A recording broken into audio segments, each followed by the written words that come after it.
Good evening guys. कल हमने पढ़ा था सिंधु घाटी सभ्यता के अंदर मोहनजोदड़ो, हड़प्पा। और कल हमने ये भी देखा कि भाई किस प्रकार से सिंधु घाटी सभ्यता जो है वो उसका क्या इतिहास रहा है, वो किस प्रकार से और किस व्यक्ति के द्वारा प्रचारित की गई, कैसे सिंधु नदी के ऊपर, सरस्वती नदी के ऊपर हमें जो छोटे छोटे शहर मिले, व्यवस्थित शहर मिले। कल हमने बहुत कुछ पढ़ा। आज हम पढ़ रहे हैं भाई सिंधु घाटी सभ्यता जो है वो सिंधु नदी के ऊपर जो शहर थे वहां से हमें मिली है। लेकिन भारत के अंदर जो वर्तमान में घगर नदी है, जो प्राचीन काल के अंदर सरस्वती नदी के नाम से जानी जाती थी, वो आजकल की घगर नदी है। अब इस बात को हम छोड़ देते हैं कि भाई हड़प्पा है, मोहनजोदड़ो है, वो इस समय पाकिस्तान में है। हम हमारी सभ्यता की बात कर रहे हैं, उस समय की जब ये चीजें हमने खोजी। उस समय भारत और पाकिस्तान अलग अलग नहीं थे, तो हम भारत के परिवेश में इसको पढ़ने जा रहे हैं। जो हड़प्पा जो है, आज हम हड़प्पा के बारे में पढ़ रहे हैं। कल हमने देखा था कि हड़प्पा का सबसे बड़ा भवन कहो, सबसे बड़ी इमारत कहो, सबसे बड़ी बिल्डिंग कहो, वो क्या था? अन्न का भंडार, जिसको अन्नागार के नाम से जाना जाता था। तो इससे साफ जाहिर होता है भाई कि वहां के लोग गरीब तो नहीं थे, उनके पास अनाज जो था वो सरप्लस था, तभी तो इतना बड़ा अनागार बनाया गया। वहां के लोग एजुकेटेड, मेरे कहने का मतलब कोई डिग्रीधारी नहीं थे, लेकिन समझदार थे। विडंबना यह है कि आज हमने इतने प्रोग्रेस कर रखी है, हर क्षेत्र में, टेक्नोलॉजी में भी कर रखी है, कंप्यूटर में कर रखी है, एआई का जमाना है, लेकिन उसके बाद भी अफसोस आज तक सिंधु घाटी सभ्यता की लिपि को हम समझ नहीं पाए। हम केवल वहां जो भी चीजें हमें मिली है, जो जो चीज खुदाई में हमें मिली है ना, हम केवल एक अंदाज या एक अनुमान लगा करके ये पता कर रहे हैं कि भाई ऐसा हुआ होगा। जैसे वहां के, कल मैंने आपको बताया कि नदी के किनारे जो शहर होता था वो दो भागों में बंटा हुआ होता। एक साइड में बड़ा भाग, दूसरा नदी से थोड़ा दूर लेकिन अधिक ऊंचाई पर। हालांकि दोनों ही भाग ऊंचाई पर होते, दोनों ही टीले पर होते, लेकिन जो बड़ा भाग था वो नदी के नजदीक होता और जो छोटा भाग है वो नदी से थोड़ा दूर और अधिक ऊंचाई पर होता। मैंने कल आपको यह भी बताया कि वहां पर जो छोटा जो शहर था वो वीआईपी लोगों के लिए था। और हम अंदाजा लगा रहे हैं, कहीं लिखा हुआ नहीं पढ़ा हमने, कि वहां पर पुरोहित रहते थे, अर्थात अमीर वर्ग जो था शायद वहां उस समय जो हमें सामग्री मिल रही है उसके आधार पर हमारे वैज्ञानिकों ने, इतिहासकारों ने, लेखकों ने ये अंदाजा लगाया और इसी को हमें एग्जाम में लिखना पड़ता है। भाई जो चीज हमें इतिहासकारों ने, हमारे राइटरों ने जो हमें बताया है, हम उन्हीं चीजों को तो एग्जाम में लिखेंगे। तो उनके अनुसार वहां पुरोहित रहते थे, वीआईपी लोग रहते थे। और सबसे बड़ी खासियत ये कि उनके जो घर बने होते थे, सुरक्षा की दृष्टि से उनके चारों ओर परकोटा होता। वीआईपी जो कॉलोनी होती है उसके चारों ओर परकोटा होता, और पक्की और कच्ची दोनों प्रकार की ईंटें। मैंने आपको बताया कि बाहर की साइड में पक्की ईंट होती है, अंदर की साइड में कच्ची ईंट होती है। तो आज हम केवल हड़प्पा के बारे में पढ़ेंगे। बे हड़प्पा जो है उसकी सभ्यता, वहां क्या मिला हमें, वहां पर लोगों का रहन सहन क्या था, वहां पर धर्म के नाम पर क्या हुआ करता था, ये सारी चीजें आज हम हड़प्पा के अंदर पढ़ने को जा रहे हैं। तो सबसे पहले देखिए, किसी भी हड़प्पा को पढ़ें तो किसी भी सभ्यता को पढ़ने से पहले हमें पढ़ना पड़ता है उस समाज के बारे में। और जब बात आती है ना समाज की, तो देखो आज भारत जो है वो क्या है भाई? पितरात्मक है। हमारा आज का भारत क्या है? पितरात्मक है। लेकिन उस समय का जो यहां का जो है वो मातृ सत्तात्मक था, यानी मातृ सत्तात्मक। जबकि वर्तमान में भारत क्या है? पितृसत्तात्मक, अर्थात भारत में वर्तमान में आप देखेंगे तो चाहे लड़का हो या लड़की हो, अगर उसने 10th किया है, 8th किया है, ग्रेजुएशन किया है, सीनियर सेकेंडरी किया है, उसकी मार्कशीट पर आपको उसके पिता का नाम ही सामान्यतः मिलता है, एक दो केस को छोड़कर। लेकिन उस समय हड़प्पा की जो सभ्यता है, जब हम उसके समाज के बारे में अध्ययन करते हैं तो सबसे पहले हम ये जानना चाहते हैं कि वहां स्त्रियों की हालत कैसी थी। तो भाई वो उनका जो हमें रहन सहन मिला उससे ये पता चलता है कि उनका जो समाज था वो मातृत्व सत्तात्मक था। मातृ सत्तात्मक का मतलब है कि महिलाओं को ज्यादा महत्व दिया जाता था। स्त्रियों को महत्व देने के कारण ही वहां पर जो मकान बने हुए थे, जो मेन एंट्रेंस होता यानी प्रवेश द्वार जो था, वहां 5 से 6 फुट पहले दीवार होती। जैसे कोई भी बाहर का आदमी अंदर आता तो महिलाएं जो है उनको थोड़ा टाइम मिल जाता संभलने के लिए और वो अपने आप को सुरक्षित महसूस करती। हालांकि ऐसा कोई साक्ष्य नहीं मिला कि वहां पर्दा प्रथा था, पर्दा प्रथा वाला कोई सिस्टम नहीं था, लेकिन महिलाओं की सुरक्षा की दृष्टि से ऐसा था। जैसे ही आपका मेन गेट है, प्रवेश द्वार है, उसके 5 या 6 फुट आगे चलते ही एक मेन गेट के बाद एक दीवार होती थी 5 से 6 फुट, पूरी दीवार नहीं, 5 से 6 फुट दीवार होती थी। कोई भी आदमी अगर बाहर से अचानक आता तो महिलाओं को थोड़ा संभलने का समय मिल जाता। तो इसलिए हमने देखा कि वहां पर जो है स्त्रियां जो थी उनकी स्थिति बहुत काफी अच्छी थी। तो पहला पॉइंट हमने ये लिया स्त्री का, तो हम कह सकते हैं कि उसमें मातृसत्तात्मक समाज था, स्त्रियों की अवस्था अच्छी थी, मान सम्मान था और मातृ देवी की पूजा भी हुआ करती थी। इसलिए जब हम किसी भी सभ्यता के बारे में अध्ययन करते हैं तो समाज में जैसे स्त्री आ गया तो 2 नंबर पर हम लेते हैं उनका खान पान कैसा था। खान पान, देखो खान पान के अंदर जब खान पान की बात आती है तो वैसे तो आप देखेंगे कि बुकों में अलग अलग दिया हुआ है कि वो चावल भी खाते थे, वो गेहूं भी खाते थे, वो जौ भी खाते थे, वो सब्जियां भी खाते थे। लेकिन परीक्षा की दृष्टि से मैं आपको बता रहा हूं कि 9 ऐसी वस्तुएं हैं जो उनके खान पान में शामिल थी और इन्हीं 9 वस्तुओं का जितने भी इतिहासकार है अगर हम उनका निष्कर्ष निकालते हैं तो वो सब के सब इन्हीं 9 चीजों पर अपना प्रभाव दिखाते हैं। और सबका यह मानना है कि भाई हड़प्पा जो सभ्यता थी, हड़प्पा जो शहर हमें मिला है खुदाई के अंदर, सिंधु घाटी सभ्यता में जो हड़प्पा शहर मिला है, वहां पर खान पान जो है उसमें 1 नंबर पर जो था वो था जौ, आटे के नाम पर जौ और गेहूं, आटे के नाम पर था जौ और गेहूं। फलों के नाम पर जो है 2 फल थे, नंबर 1 खरबूजा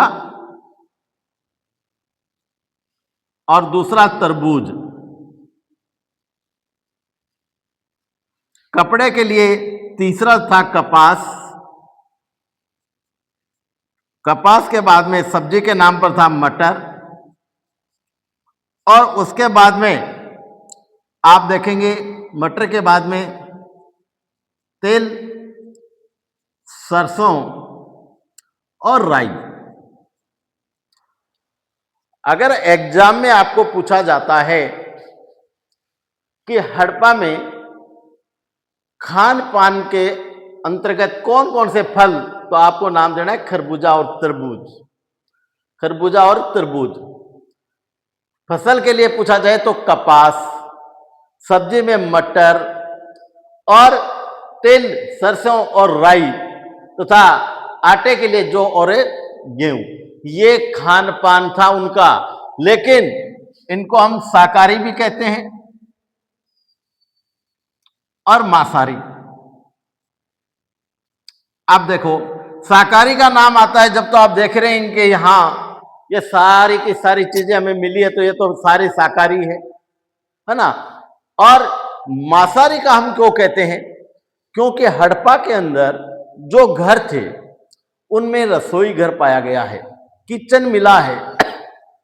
और साथियों, आप जानते हैं भी, जहां किचन है इसका मतलब एक तो वहां के लोगों का जीवन स्टैंडर्ड का था, ज्यादा लोग वहां गरीब नहीं थे, लगभग मध्यम या फिर अमीर लोग थे। और वहां उनकी रसोई के आसपास जहां पर भी जब हमने खुदाई की तो कहीं पर तो कांटे मिले, किसके? मछलियों के कांटे। इससे पता चलता है कि वो लोग मछलियां खाया करते थे। कुछ जगह पर हड्डियां मिली, तो स्पष्ट है कि उन्होंने किसी न किसी जानवर को खाया होगा, इसीलिए तो हड्डियां मिलेगी। तो इसलिए अगर ऐसा क्वेश्चन आता है कि हड़प्पा के लोग, उनका खान पान, क्या वो शाकाहारी थे, मांसाहारी थे, या शाकाहारी या मांसाहारी दोनों ही थे, तो हम अक्सर ये कहेंगे कि जो भी हमें खुदाई में मिला है उनके आधार पर हम कह सकते हैं कि वो शाकाहारी तो नहीं थे, शाकाहारी भी थे और मांसाहारी भी थे। तो यहां जैसे पहला हमने देखा स्त्रियों के बारे में, खान पान के बारे में, जब किसी भी समाज की हम बात करते हैं तो आगे चल करके तीसरा जो पॉइंट हमारा आता है वो आता है कि आभूषण। आभूषण में वो क्या क्या पहनते थे, उनके आभूषण कैसे थे। तो तीसरा पॉइंट हमारा आता है आभूषण का। देखो, आभूषण हम जानते हैं कि वहां पर दोनों ही प्रकार के लोग थे, अमीर भी थे और गरीब भी। क्योंकि अमीर और गरीब दोनों प्रकार के थे, तो यह भी जाहिर सा है। भाई आज भारत में क्या है, अमीर लोग हैं वो सोना चांदी के गहने पहनते हैं, नीलम पहनते हैं, पन्ना पहनते हैं, हीरा पहनते हैं। लेकिन उस टाइम में हीरा जैसा कुछ नहीं था। उस समय सोना, चांदी और उसके बाद में मणि, और गरीबों के लिए जैसे मिट्टी के बने हुए आभूषण, शिल्प, सैल, जिनको हम सैल के नाम से जानते हैं, संच जिसको कहते हैं, तो ये सारी चीजें उस समय भी थी। जो अमीर लोग थे उनके आभूषण सोने, चांदी, मणके, इनको मनके भी कहते हैं, मणि, ये क्या? ये होते हैं बहुत ही कीमती पत्थर। तो जो अमीर लोग थे वो सोने, चांदी, मणके, मणि, इनके बने हुए गहने आभूषण जो है धारण किया करते थे। लेकिन जो गरीब थे उनके लिए जैसे मिट्टी के बने हुए, उसके बाद में सीप के बने हुए, शंख के बने हुए। अब मिट्टी का क्या करते थे, वो छोटे छोटे गोल गोल जो है, कच्ची मिट्टी जो होती है उसको गोल करते पहले, उसके बाद में उस मिट्टी को वो आग में बिल्कुल तपा लिया करते थे, और तपा करके ठंडा करके उसकी माला बना लेते और उस माला को धारण करते थे। इसी प्रकार से आप भी जानते हैं कि समुद्र के तट पर, नदियों के किनारे पर सीप है, शंख है, ये मिलते हैं छोटे छोटे छोटे छोटे, उनकी माला बना करके वो पहना करते थे। लेकिन अमीर लोग जो है सोना चांदी के आभूषण पहना करते थे। तो इससे पता चलता है कि हड़प्पा शहर है, जहां सिंधु घाटी सभ्यता की हम चर्चा कर रहे हैं, उस समय सिंधु घाटी सभ्यता के समय भी अमीर लोग जो थे ना, वो सोने चांदी का प्रयोग, इसका मतलब वो उनको पता था सोना और चांदी के बारे में।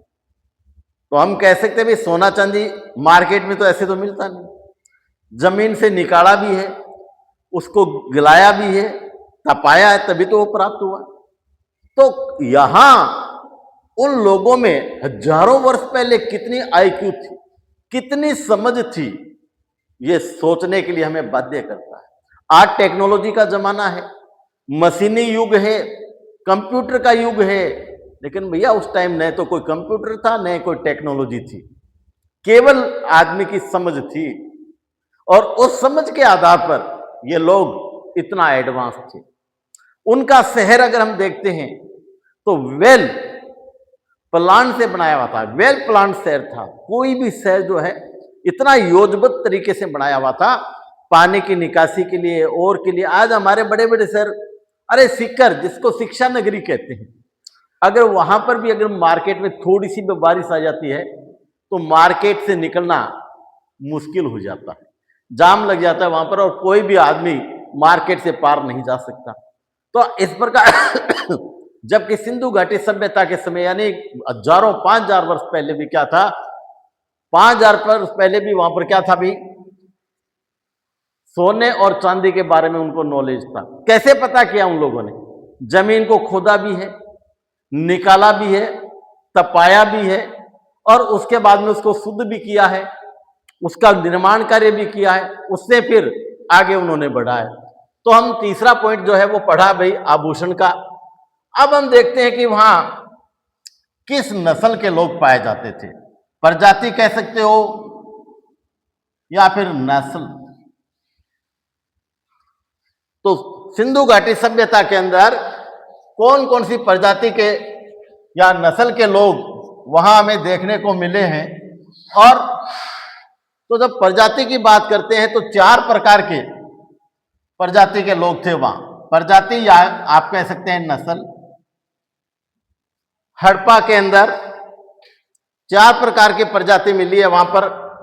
नंबर 1 भूमध्य सागरीय प्रजाति। Number 2 alpine. नंबर 3 ऑस्ट्रो लाइड और नंबर 4 मंगो लाइड।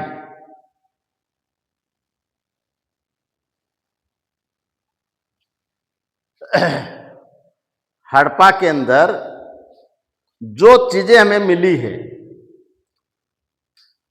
जो लोगों के जो अवशेष मिले हैं, जो कंकाल मिले हैं, उन कंकाल के आधार पर हमारे जितने भी भूगर्भवेत्ता हैं, वैज्ञानिक हैं, जिन जिन लोगों ने इनका विश्लेषण किया है, उन लोगों के अनुसार जो कंकाल पाए गए हैं उनके आधार पर हमें पता चलता है कि हड़प्पा जो है उस महानगर में कह दो, शहर में कह दो, गांव में कह दो, वहां 4 प्रकार की प्रजाति के लोग मिले हैं।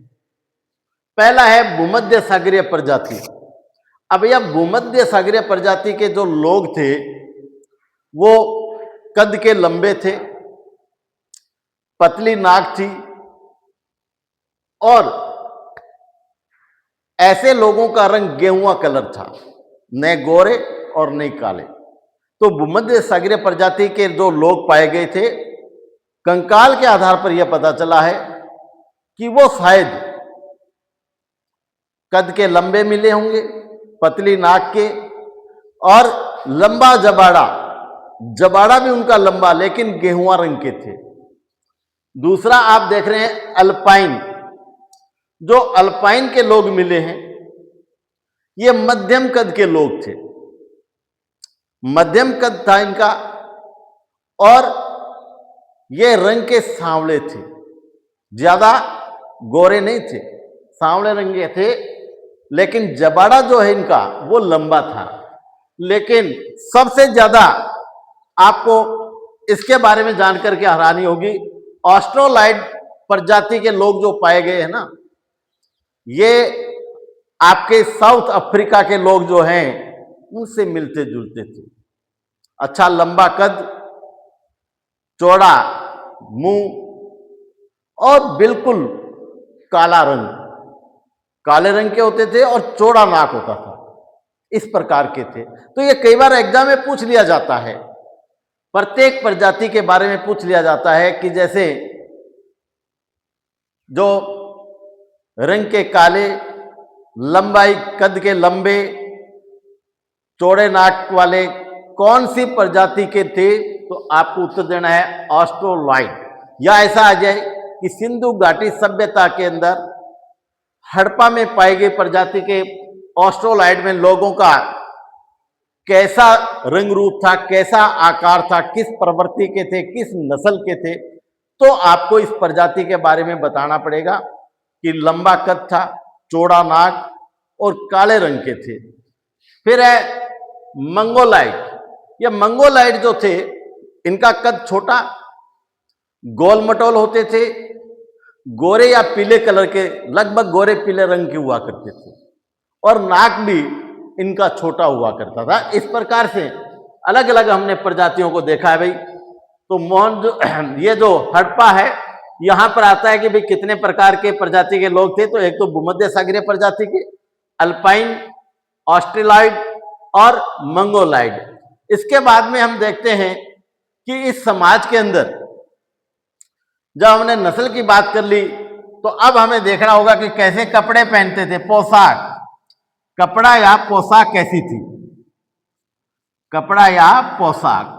देखो, कपड़े और पोशाक की जब बात आती है तो हमें पता है कि वहां गरीब और अमीर दो अलग अलग प्रकार के लोग रहते थे।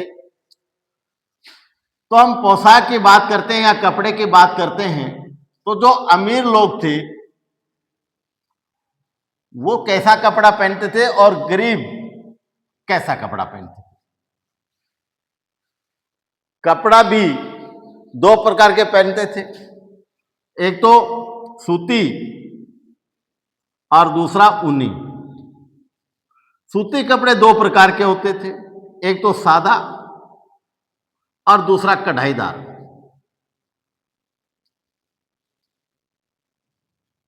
देखो, जो अमीर लोग थे वो कढ़ाईदार कपड़े पहनते थे। कढ़ाईदार का मतलब यह है कि उस पर वर्क अलग से किया जाता था, चित्र बनाए जाते थे। हमने भी वहां देखा है कि एक प्रकार की चादर वहां मिली है। जब आप कक्षा 6 कक्षा के एनसीईआरटी बुक के अंदर अगर आप देखेंगे तो एक चादर का चित्र दिया हुआ है जिस पर 3 पत्तियां बनी हुई है। इन 3 पत्तियों के कारण ही हम इसे 3 पत्ती शॉल के नाम से जानते हैं। तो 3 पत्ती शॉल के नाम से जानते हैं, लेकिन 3 पत्ती लिखा जाता है उसको, 3 पत्तियां शॉल, इस नाम से उसको जाना जाता है। तो हम कह सकते हैं कि कपड़ा जो सूती कपड़ा था, जो सादा कपड़ा होता था, जिस पर कोई कढ़ाई का काम नहीं था, बिल्कुल सादा, गरीब लोग जो थे या मध्यम वर्ग के लोग थे वो इसको पहनते थे। लेकिन जो अमीर लोग थे वो कैसा पहनते, कढ़ाईदार। ये कब होता, गर्मियों के दिनों में। लेकिन जैसे ही सर्दी का समय आता तो ऊनी कपड़े पहनते। ऊनी कपड़ों में कोई कैटेगरी नहीं दिखाई गई है, वहां पर ऊनी कपड़े में कोई कैटेगरी हमें नहीं मिली है। सारे के सारे ऊन के बने हुए कपड़ों को ही यूज किया करते थे। लेकिन ऊनी कपड़े 3 से 4 महीने ही काम में आते थे। बाकी दिनों में जहाँ गर्मी का टाइम ज्यादा लंबा हुआ करता था, जैसे आज होता वैसे उस समय भी था। और गर्मी के दिनों में जो कपड़े पहनते थे, सूती कपड़े जिसको कॉटन कहते हैं, वो 2 प्रकार के थे, सादा और कढ़ाईदार। तो इस प्रकार से हमने देखा कि भाई हड़प्पा की जो प्रजाति के बाद में हमने पोशाक यानी कपड़ों के बारे में चर्चा की। अब हम देखते हैं इसका सबसे महत्वपूर्ण जो बात है इसमें धर्म की। देखो भाई, धर्म या पूजा, धर्म या पूजा,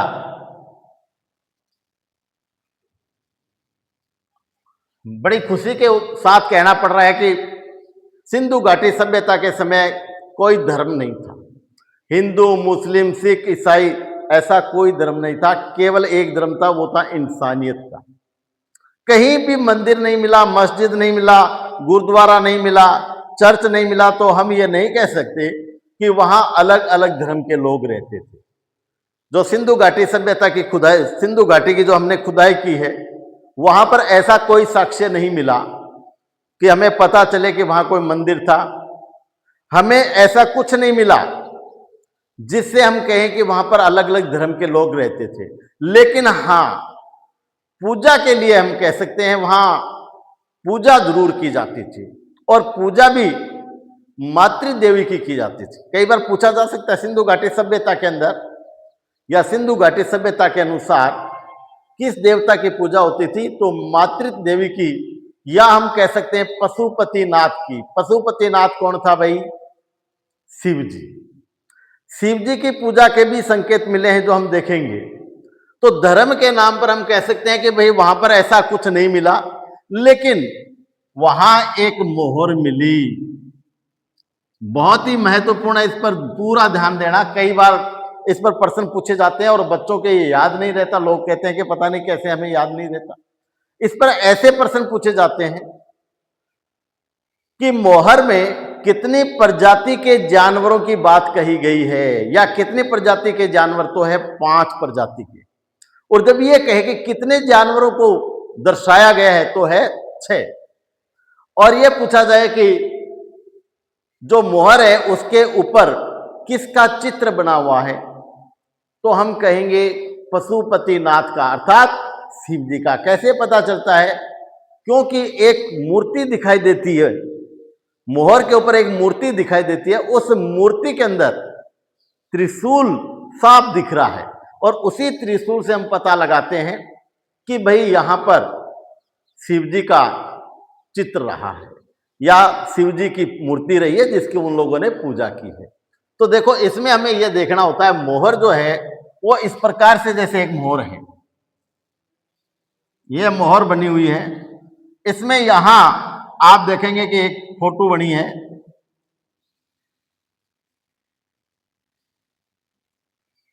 और यहां जो फोटो बनी है वो है त्रिशूल की, इसके बिल्कुल पास में।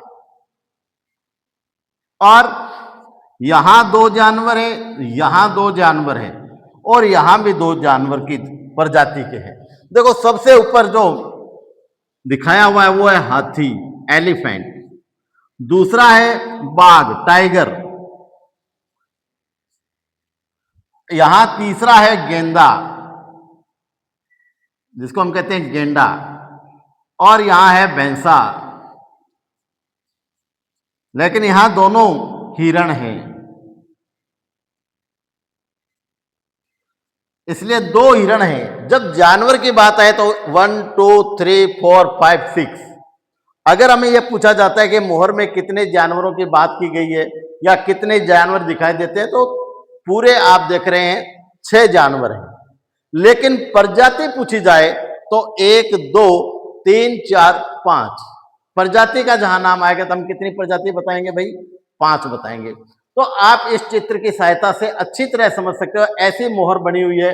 और ये चित्र भी आपको कक्षा 6 के अंदर एनसीईआरटी बुक में चैप्टर नंबर 1 में दिया हुआ है। आप उसमें अच्छी तरह से देख सकते हैं, ये सारे के सारे उसमें आपको देखने को मिलेंगे। तो इस प्रकार आज हमने जो पढ़ा है वो हमने पढ़ा है भाई सिंधु घाटी सभ्यता का एक शहर हड़प्पा, जो इस समय पाकिस्तान में है। लेकिन इस बात का ध्यान रखना, यह मोहर जो है वो कहां से आई है? यह आई है मोहनजोदड़ो से। किससे? मोहनजोदड़ो। यह हड़प्पा से नहीं है, यह मोहनजोदड़ो शहर से है।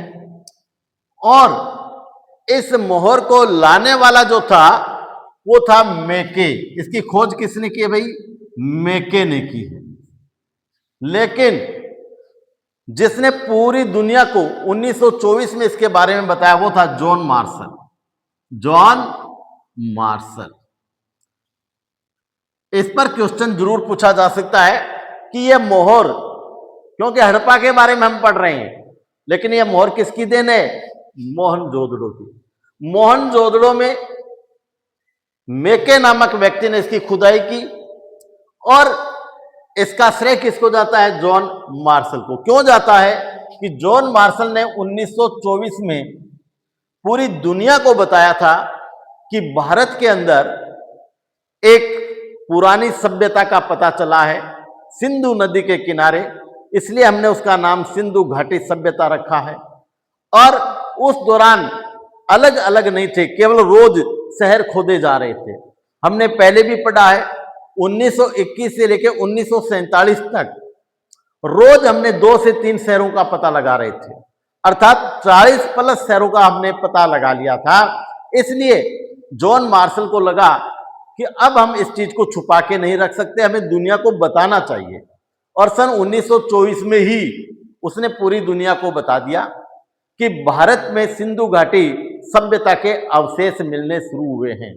उसने बताया कि भाई जहां भी हम कुछ खोद रहे हैं तो कुछ न कुछ हमें पता लग रहा है कि वहां कोई ना कोई लोग पहले रह चुके हैं, और ऐसे लोग रह चुके हैं जो बहुत ही ज्यादा समझदार थे, जिन्होंने इतनी अच्छी व्यवस्था बना करके शहर को बसाने से पहले पूरी की पूरी प्लानिंग करके शहर को बसाया गया है।